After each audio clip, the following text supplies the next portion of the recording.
ایک جنگل میں بندروں کی ایک ٹولی رہتی تھی۔ اس ٹولی میں دو بچے بھی تھے جو بہت زیادہ شرارتی تھے۔ ان کے ماں باپ بھی ان کی شرارتوں سے تنگ آ گئے تھے۔ اسی جنگل میں ایک ننھا زراف بھی رہتا تھا۔ وہ بہت زیادہ سیدھا سادہ اور بھولا بالا بچہ تھا۔ ایک دن گھاس چرتے چرتے وہ جنگل کے اس حصے میں آ گیا جہاں بندروں کی یہ ٹولی درختوں سے پتے اور پھل فروٹ توڑ توڑ کر کھانے میں مگن تھی۔ دونوں چھوٹے شرارتی بندروں نے زراف کو دیکھا تو انہیں حیرت ہونے لگی، کیونکہ ان بچوں نے کبھی ایسا کوئی بھی جانور نہیں دیکھا تھا۔ بندر کے ایک بچے نے کہا، ارے دیکھو تو کتنا عجیب و غریب جانور ہے، آؤ اسے چھیڑتے ہیں۔ دونوں بندر کودتے پھلانگتے اس درخت پر پہنچ گئے جس کے نیچے کھڑے ہو کر زراف پتے کھا رہا تھا۔ اس درخت کی ایک شاخ پر بیٹھ کر دونوں نے زراف سے کہا، اے لمبو، تمہارا کیا نام ہے؟ زراف نے بڑی نرمی سے کہا، میں زراف ہوں، کیا مجھ سے دوستی کرو گے؟ تم لوگوں کے نام کیا ہیں؟ دونوں بندر شرارت سے کھلکھلا کر ہنس پڑے اور کہنے لگے، تم سے ہم کیوں دوستی کرنے لگے؟ کتنے بدصورت ہو تم، مینار کی جیسی گردن اور سیڑھی کی جیسی پیر، ہمیں نہیں کرنی ایسے بے ڈھنگے جانور سے کوئی دوستی۔ اتنا کہہ کر دونوں بندر زراف کو چڑھانے لگے۔ ایک بندر نے درخت سے ایک پکا ہوا پھل توڑ کر زراف پر پھینک مارا۔ پھل زراف کے منہ پر لگ کر پھوٹ گیا اور اس کا رس اور گودا زراف کے چہرے پر پھیل گیا۔ یہ دیکھ کر دونوں بندر کہے مار کر ہنسنے لگے اور کودتے پھلانگتے وہاں سے بھاگ گئے۔ زراف بیچارہ روحانسا ہو کر رہ گیا اور منہ لٹکائے وہاں سے چلا گیا۔ ایک دن دونوں شرارتی بندروں نے یہ طے کیا کہ وہ جنگل میں خوب دور تک اکیلے گھومنے کے لیے چلیں گے۔ صبح صبح جب باقی بندر سو رہے تھے، یہ دونوں شرارتی بندر چپکے سے نکل پڑے۔ کچھ ہی دیر میں وہ بندروں کی ٹولی سے بہت دور نکل گئے۔ جب انہیں زوروں کی بھوک لگی تو ان دونوں نے پیڑوں کی پتیاں اور پھل فروٹ کھا لیے۔ انہیں اس طرح گھومنے پھرنے اور موج مستی کرنے میں بڑا مزہ آ رہا تھا۔ دوپہر ہو چلی تھی۔ وہ دونوں گرمی سے بچنے کے لیے ایک درخت کی ہری بھری شاخوں پر جا کر بیٹھ گئے۔ اس درخت کے نیچے ایک شیر آرام کر رہا تھا۔ پیڑ کے آس پاس ایک بڑا ہرا بھرا میدان تھا۔ میدان کے کنارے ایک ندی بہہ رہی تھی۔ بندر اس سہانے منظر میں ایسا کھوئے کہ انہیں اس بات کا احساس ہی نہ ہوا کہ یہاں ایک شیر بھی موجود ہے۔ لیکن جب شیر اپنے چہرے پر بیٹھی ہوئی مکھیوں کو اڑانے کے لیے غرایا تو بندروں نے شیر کو دیکھ لیا۔ شیر کو دیکھتے ہی وہ بری طرح ڈر گئے۔ کچھ ہی دیر بعد انہیں یہ محسوس ہوا کہ ہم درخت کے اوپر محفوظ ہیں۔ چونکہ ان کے اندر شرارت کوٹ کوٹ کر بھری ہوئی تھی، اس لیے یہاں بھی انہیں شرارت سوچنے لگی۔ ان دونوں شرارتی بندروں نے آنکھوں ہی آنکھوں میں اشارہ کیا اور درخت کا ایک پھل توڑ کر نیچے گرا دیا۔ پھل سیدھا شیر کی ناک پر گرا۔ شیر نے غصے سے داڑھتے ہوئے ادھر ادھر دیکھا۔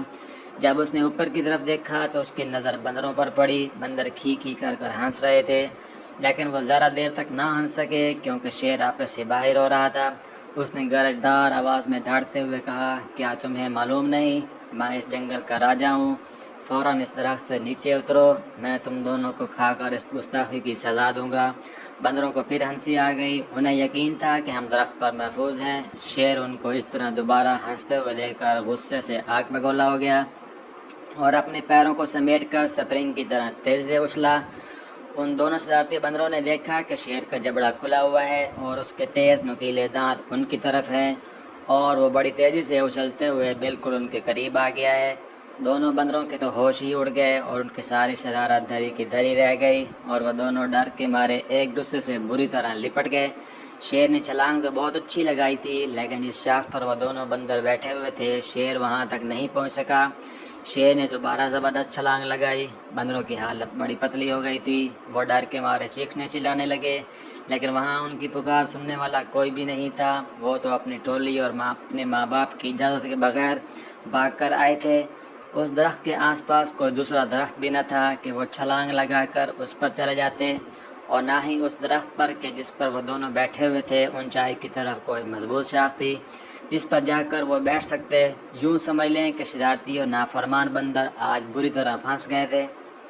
وہ اس حالت میں تھے کہ انہیں کچھ سجائی نہیں دے رہا تھا کہ یکایک ان کے کانوں میں دھیمے سے آواز آئی، گھبراؤ مت، میں تم دونوں کو یہاں سے نکال لے جاؤں گا۔ چپکے سے میری گردن کے سہارے میری پیٹھ پر اتر آؤ۔ وہ کیا دیکھتے ہیں کہ ان کے ٹھیک اوپر درخت کے پتوں کے درمیان سے اسی زراف کا سر نکلا ہوا تھا جس کا ان لوگوں نے کچھ دن پہلے خوب مذاق اڑایا تھا۔ بندروں نے ایک دوسرے کو شرمندگی سے دیکھا کہ آج وہی زراف ہماری جان بچانے کے لیے تیار ہے۔ اس زراف کو اس دن کی شرارتوں اور مذاق وغیرہ کا ذرا بھی خیال نہیں ہے۔ دونوں بندروں نے اپنی نگاہیں نیچی کر لیں۔ زراف نے کہا، میرے دوستو جلدی کرو، اگر شیر نے مجھے دیکھ لیا تو وہ ہم تینوں کو کھا جائے گا۔ بندر اب ڈرتے ڈرتے زراف کی گردن پر پھسلتے ہوئے اس کی پیٹھ پر سوار ہو گئے اور زراف انہیں لیے ہوئے تیز رفتاری سے وہاں سے کھسک گیا۔ شیر کو پہلے تو پتہ نہیں چل سکا کہ کیا ماجرا ہے، لیکن جب اس نے زراف کی پیٹھ پر سوار ہو کر دونوں بندروں کو بھاگ نکلتے ہوئے دیکھا تو اس نے دھاڑتے ہوئے ان کا پیچھا کیا۔ بندروں نے پیچھا کرتے ہوئے شیر کو دیکھا تو ان کی جان نکلنے لگی اور وہ بری طرح چیخنے چلانے لگے۔ شیر پوری قوت کے ساتھ بندروں کو پکڑنے کے لیے دوڑ لگا رہا تھا اور غرائے جا رہا تھا۔ زراف نے بندروں کو سمجھایا کہ ڈرنے کی کوئی بات نہیں، اب تم دونوں بالکل محفوظ ہو، شیر مجھے کبھی نہیں پکڑ سکتا۔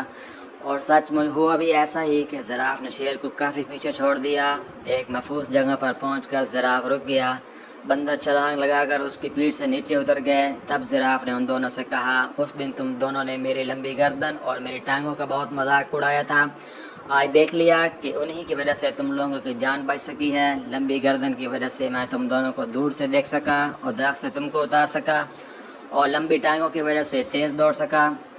بندر اس پر کیا کہہ سکتے تھے؟ دونوں نے شرم کے مارے اپنی اپنی گردنیں جھکا لیں اور خاموش رہے۔ ان کی یہ حالت اور خاموشی اور شرمندگی کو دیکھ کر زراف نے ہنستے ہوئے خود کہا کہ چلو چھوڑو، ان باتوں کو بھول جاؤ، پچھلے قصے کو، اب آج سے تم میرے دوست بن کر میرے ساتھ روزانہ کھیلو گے نا۔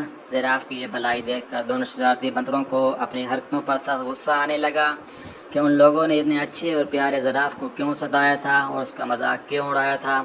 ان دونوں نے اسی وقت زراف سے معافی مانگی۔ زراف نے کہا، دوستو معافی کی کوئی ضرورت نہیں۔ اتنے بڑے دل والے زراف کی یہ باتیں سن کر ان دونوں شرارتی بندروں نے فیصلہ کر لیا کہ آج کے بعد وہ کسی کو نہیں ستائیں گے اور کسی کا مذاق نہیں اڑائیں گے۔ انہوں نے زراف سے کہا کہ ہم نے جان بوجھ کر بہت ستایا تھا، آج سے ہم کسی کو بھی نہیں ستائیں گے، نہ کسی کو برا بھلا کہیں گے، آج سے تم ہمارے سب سے اچھے دوست ہو۔ دونوں بندروں کی یہ بات سن کر زراف کو بڑی خوشی ہوئی اور وہ ہنسی خوشی ساتھ رہنے لگے۔